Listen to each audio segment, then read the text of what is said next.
First, select Share, and we're going to export an Illustrator file. You can use the Quick Export as AI, save it to Files, and choose a location locally on your iPad.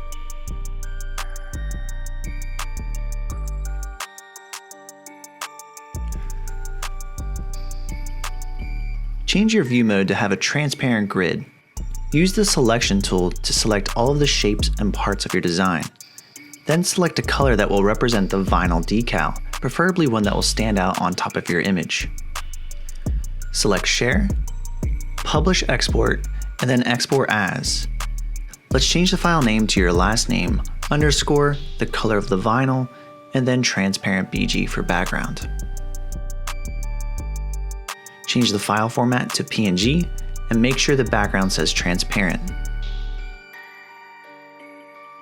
Save this to your local files under your classroom folder. Make sure the name stays the same.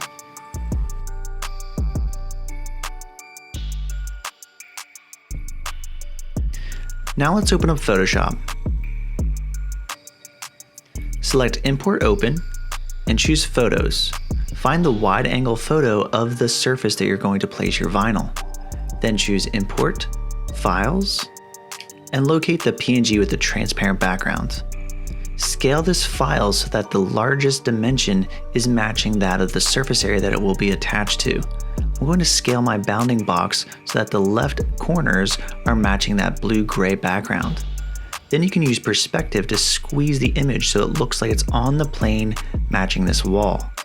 I actually think Distort is the better tool here because I can freely drag all of these handles and make sure that all the corners match the corner of the rectangle on the wall.